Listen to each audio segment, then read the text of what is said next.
Well, hey there, friend. It's Tracy. Welcome to Beyond Obedience, the podcast.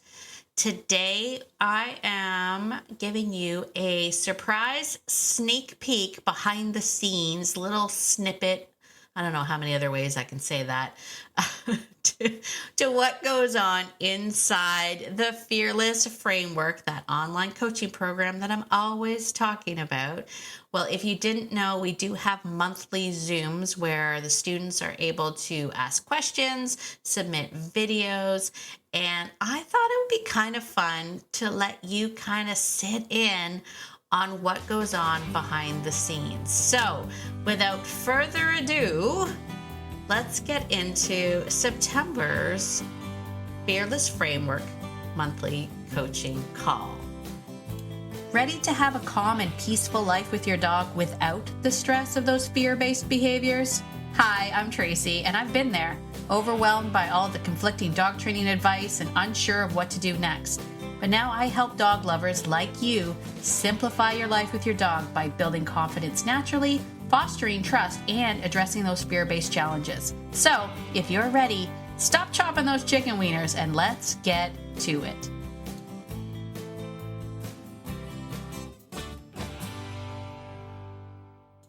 Hey there, friend. Have you ever thought, oh gosh, I love this dog so much, but I don't know if I have what it takes to help him?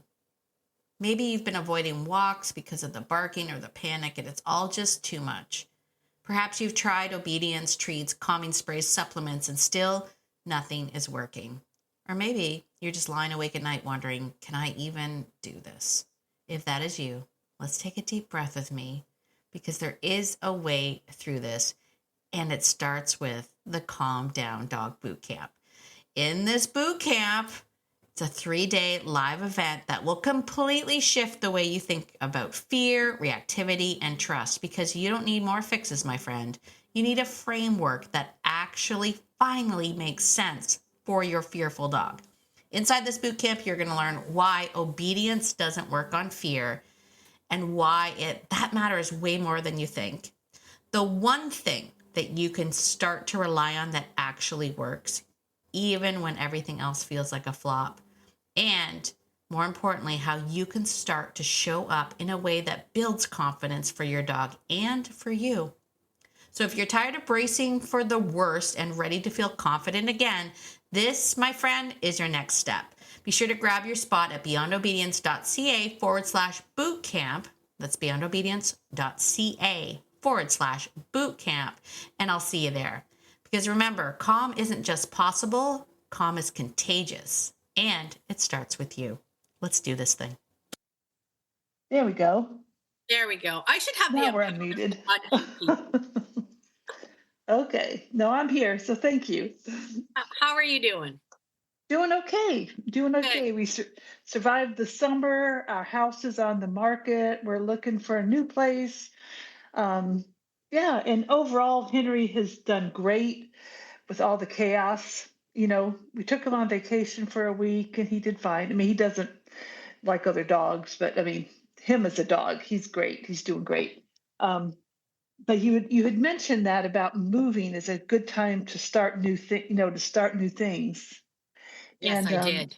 so I was just wondering if you could touch on some of that stuff Yeah, as we're absolutely. anticipating moving, because what Awesome. I have is a lovely dog who barks at other dogs. He's not barking as much in this house, but we had to go through kind of barking, when we were on vacation, and he settled down. And he barks like a maniac and lunges whenever he sees other dogs. And we're going to be moving to a place where there's going to be other houses. I mean, we're not moving out in the middle of the country. So anyway, so those were what I was just wondering what your thoughts were. Okay, awesome. I love this question because I do believe that moving is a great reset for so many reasons. Most of it is because dogs are pattern and Mhm. predictability oriented, Right. right?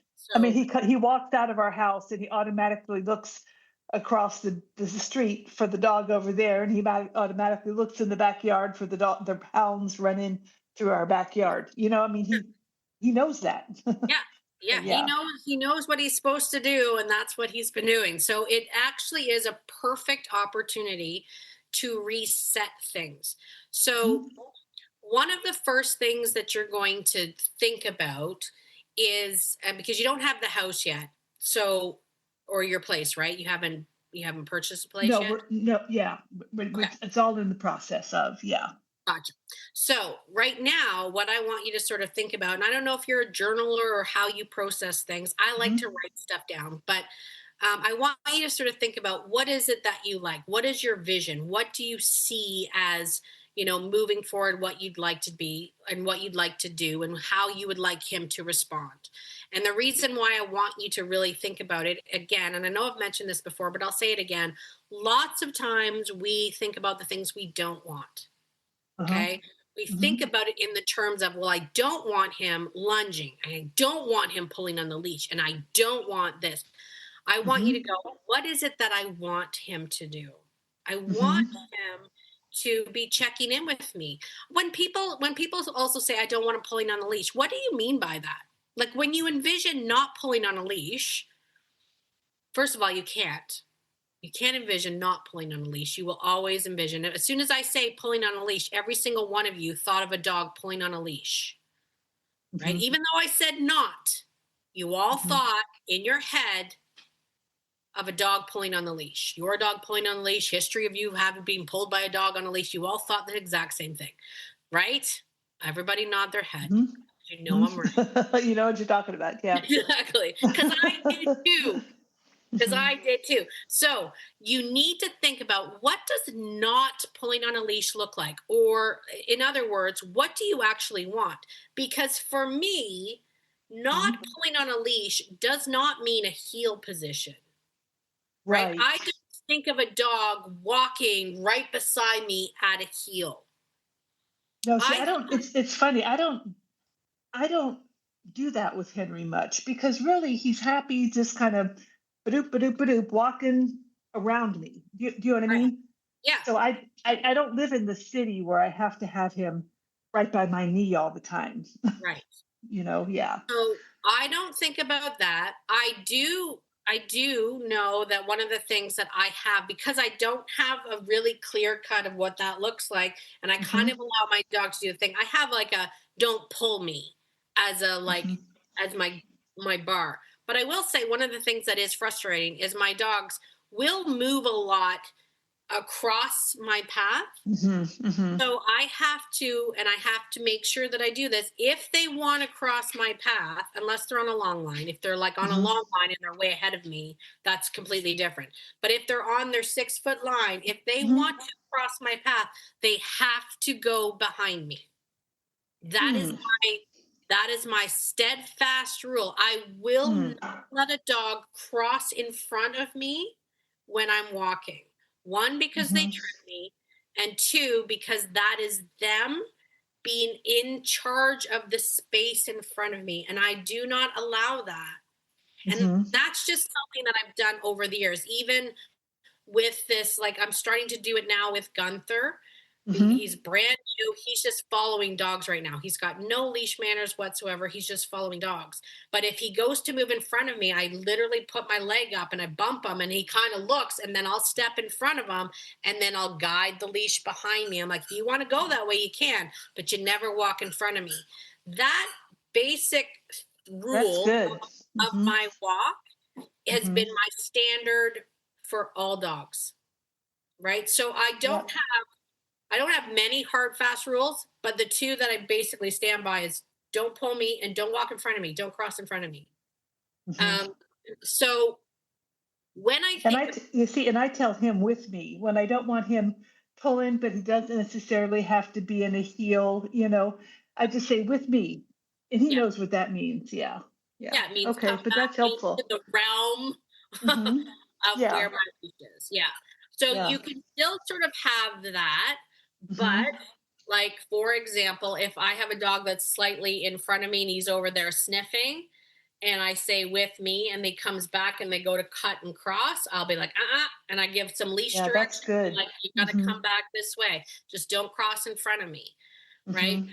This is, I think, because I've had so many people ask me, how do you get a dog to go behind you, or how do you get a dog to stay behind you? Hmm. I think that's what it is. I've never really put it to like, it's just over the last little while, I've been like, oh, I think that's why. Because I don't let Hmm. dogs cross in front of me.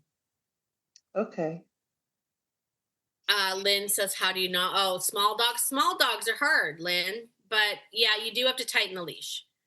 Like, you do have to Hmm. kind of, there's a lot of, You like, guide them. You'd have to there's a guide lot them. of, Yeah. yeah, there's a lot of leash direction when they're first learning, for sure.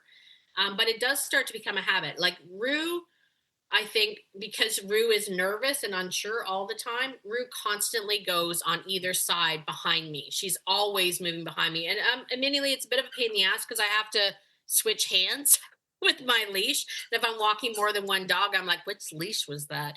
But that's just now her habit. And because Hmm. she was the one that was most insecure, she loves the fact that I always put her behind me. And it's very easy for me at that point in time to be able to move my body into a position if I think that's a threat, or if I think that's a threat. If someone's coming this way and she's on that side, I just automatically, my hands just automatically do it now.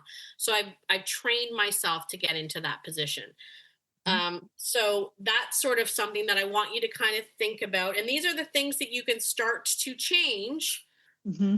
and you move. The reason why it works when you move is because the dog is like, I don't know where we're going. Like, he doesn't know what's the normal route. He hasn't come up with any patterns yet.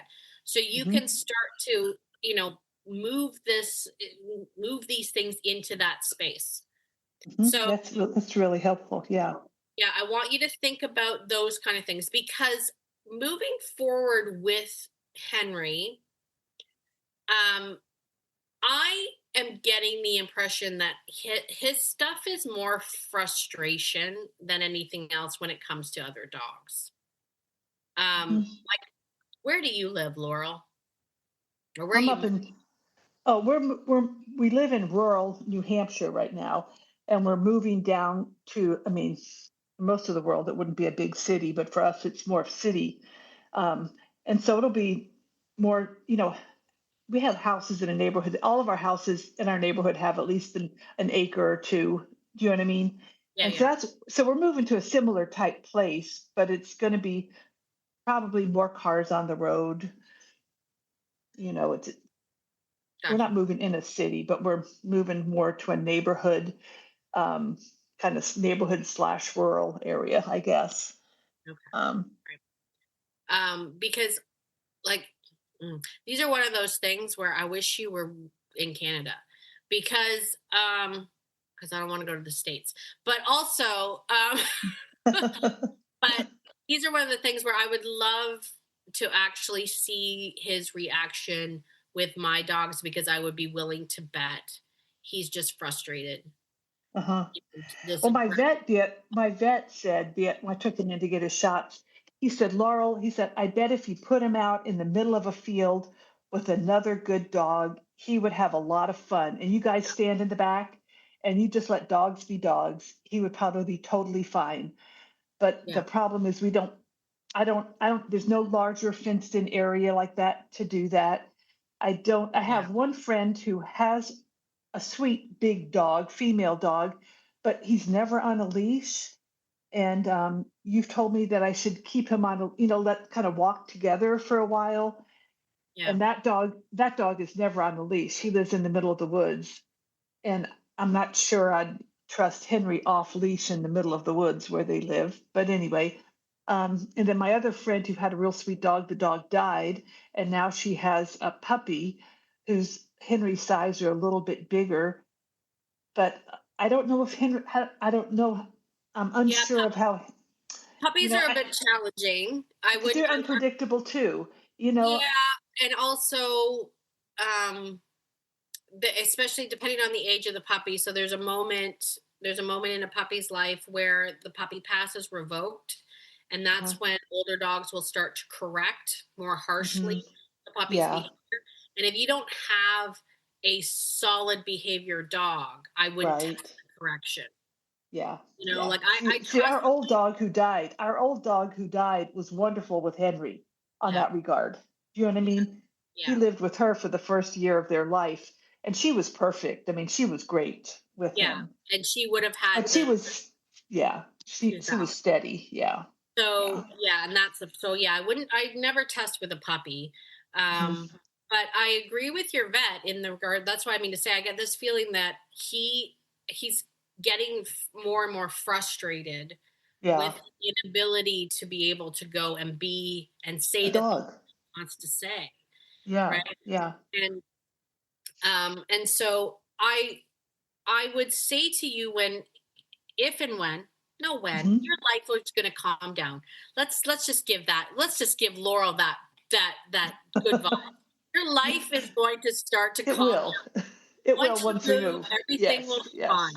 So when that happens, I think the best thing to do is, if you can, would be to find a trainer that works with or has a demo dog that they Hmm. trust.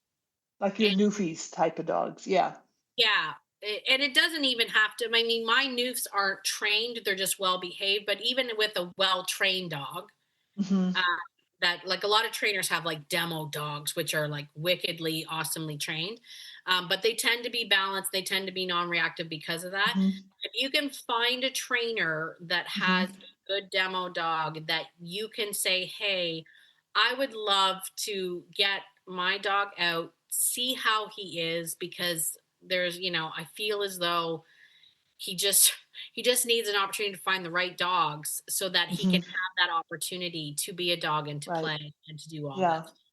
I don't necessarily want you to put that on the forefront right now because you've got a lot of stuff going on. Right. Right.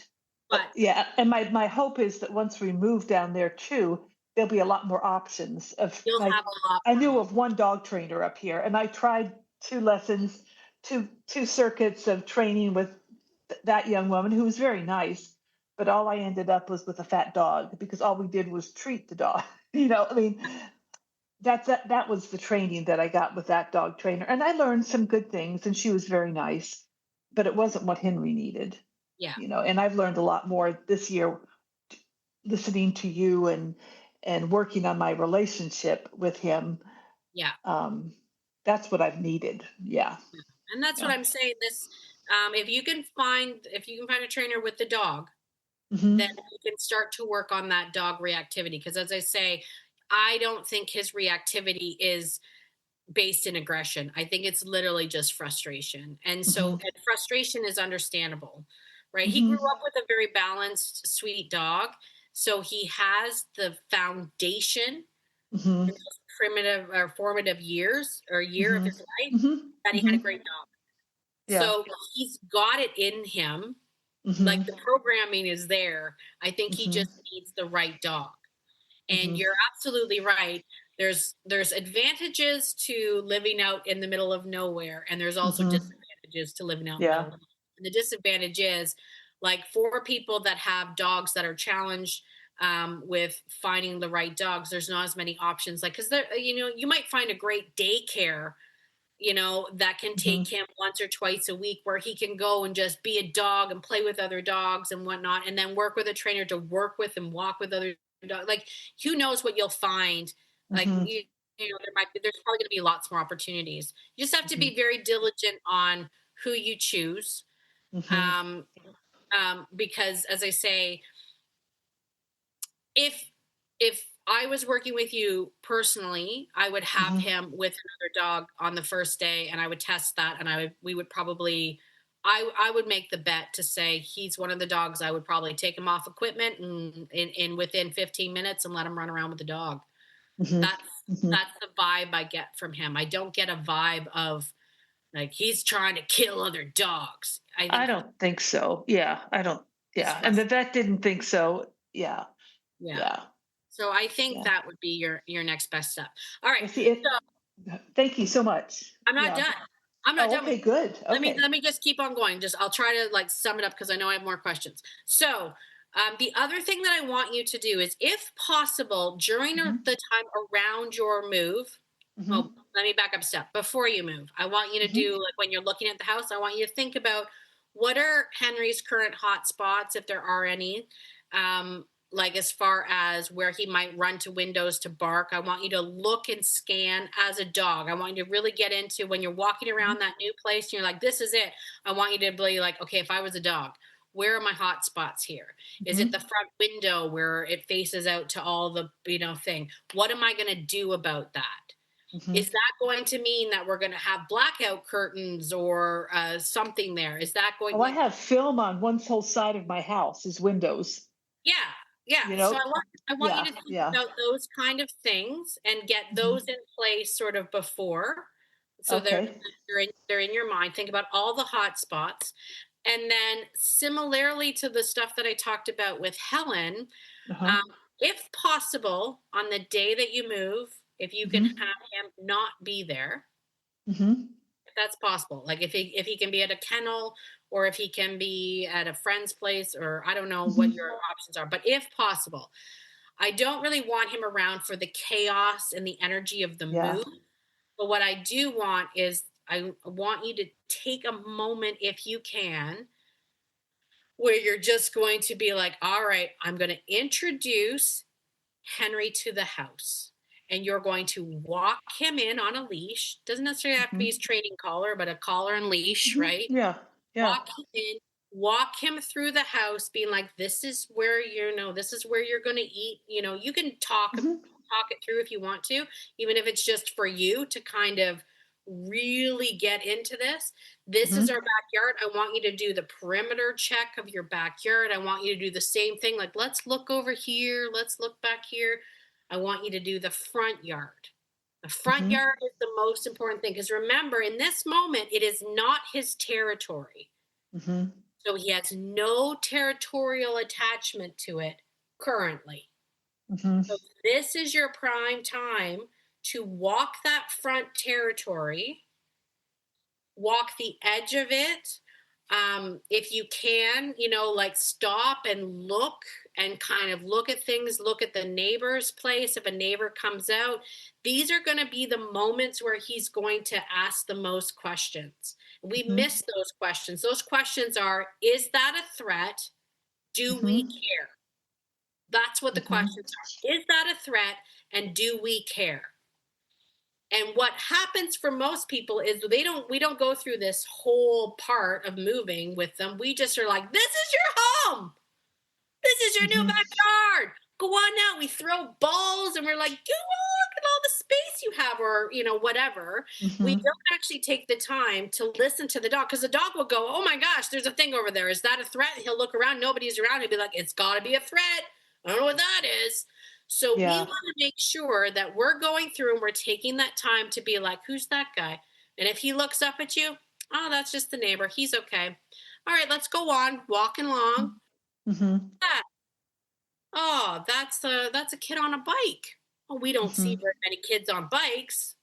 That's Hmm. okay. And I'm gonna get you. Normally I say don't talk, but these are the times that I want you to talk. But I want you to talk and like, this is nothing. All right, good job. You can give him a little pat. If he doesn't do anything, be like, you're fine. Give him a Hmm. little pat. Let's go. Use some body language. Like, let's go this way, buddy. What's over here? And the whole purpose of this perimeter check is to let him know that the things within the property we care Hmm. about. The things outside of the property we don't care about. Hmm. Okay. Okay. And the, Hmm. the way that we do that is by us not caring about it. It doesn't mean us ignoring it.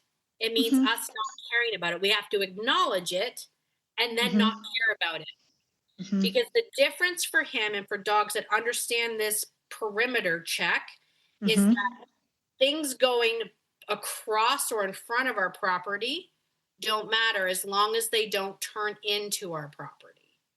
Hmm. When they turn into our property, this is where you can tell me somebody's on the property. Right. Then Right. I'm Yeah. going to say, okay, thank you. You can go lie down or Hmm. whatever. And now I'm going to Hmm. answer the door and now I'm going to do whatever. But I Hmm. never want to tell a dog, don't worry about the things that are on our property because we do worry about the things on our property. Right. Right. Yeah. That, That's him that, being a dog. Yeah. Yeah. that's the disconnect that a lot of people have. Like when people say to me, I want my dog to stop barking. No, you don't. You don't want your dog to stop barking. Don't be silly. Of course you want your dog to bark. Mm-hmm. You just don't want your dog to bark at the things that don't matter, but he doesn't know what doesn't matter unless we tell them what doesn't matter. Mm-hmm. Yeah. So moving is your prime time to show your dog what matters and what doesn't matter. And we show that by you can talk it through, and that's mostly for our head.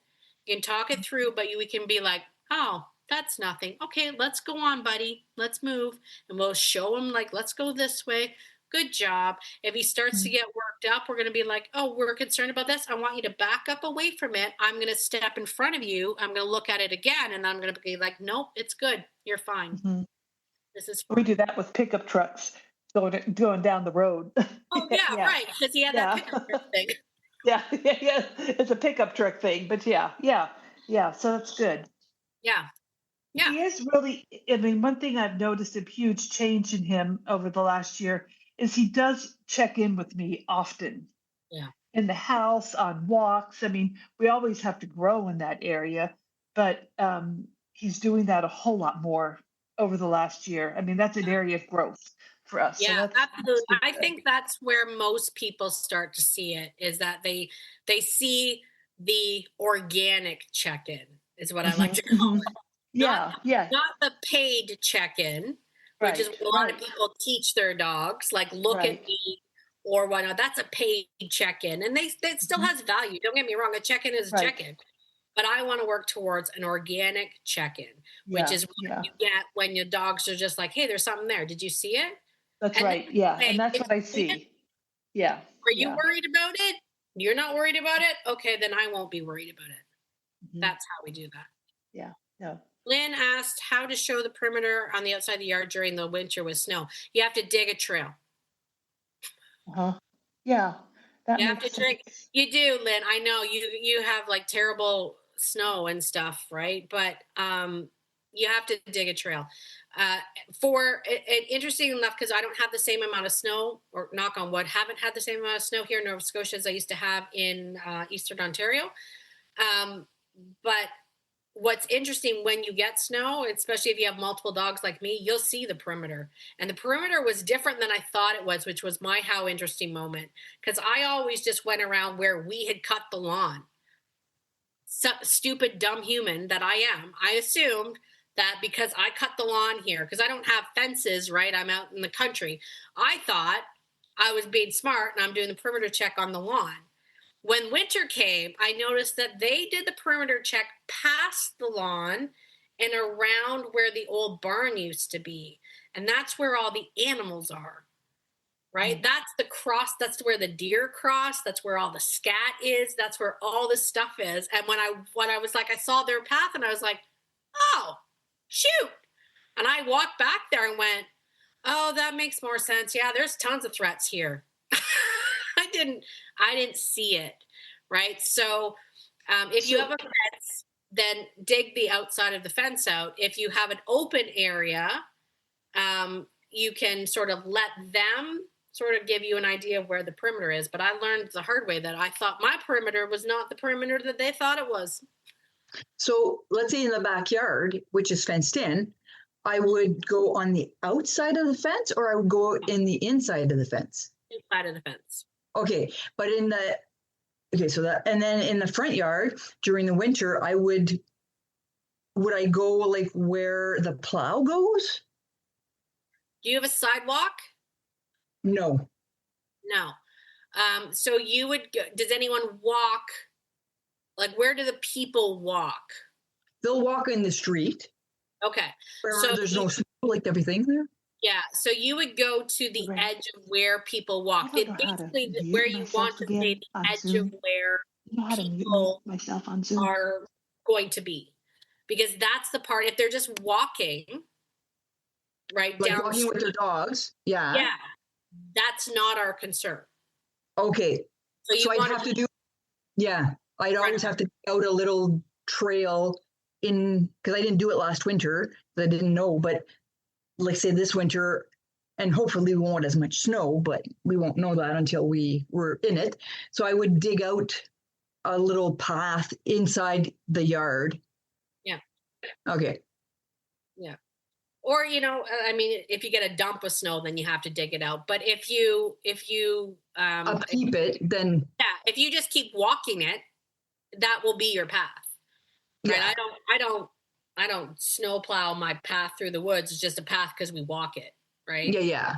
You know what's really sad is we weren't allowed in the woods. I mean, I know technically, I guess who was going to tell me, but we weren't allowed in the woods all summer because of the fire ban. And there was like a $25,000 fine. I was really scared about that. So I didn't walk in our woods because I'm like, I don't know, am I allowed to walk in my own woods? I don't know. But I went back there the other day with the puppy because I'm like, let's go for a walk in the woods. And I can't get through now. There's like this much damn growth. And I'm like, damn it. Like now I lost Nike. I was like, I can't find any of the dogs. So I had to turn around and go back. But anyway. Yeah. All right. So Laurel, is that a good start for you? You're welcome, man. I muted you again. Sorry, Laurel. That was mean. Oh, wait. I'm going to ask you to unmute. I need more power. Yeah. There we go. I'm sorry. No, that was very helpful. That's very helpful. It gets me thinking. But I have some stuff I can start now, like thinking about the kind of behavior I want to see. Kind of like what you told us about in the beginning of the year. You had you had us kind of think through what we'd like to see in the next year. But it was anyway. So that's good. And look, I want you to do the same thing, but for your new existence. Like, what is it going to be like? Because that is going to be a big change for everybody, including him. But if you go in it with there's certainly going to be some positives to it. And if we know what his hot spots are going in, we can set the house up for success, set him up for success, as well as start a new boundary routine. This is your.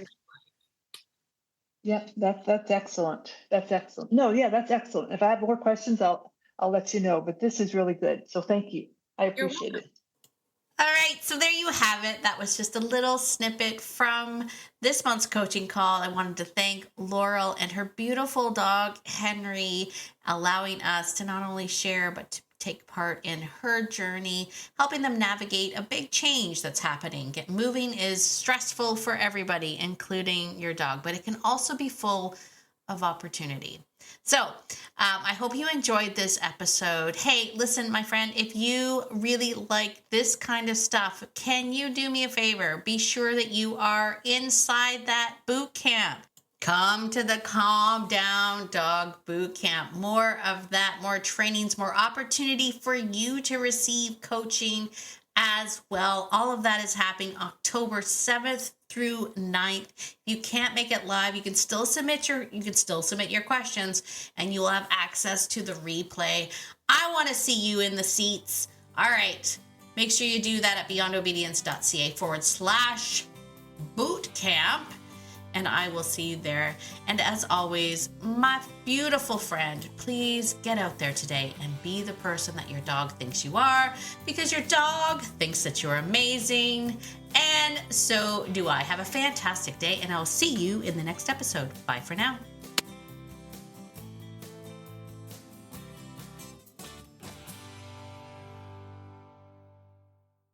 Oh, and one more thing. This podcast is meant for entertainment and education purposes only, and it's not meant to replace hands-on professional training. If you're really struggling with your dog, please reach out to I'm really struggling with my mouth right now. If you're really struggling with dangerous behavior from your dog, please reach out to a professional in your area. All right, I think that's it. Bye for now.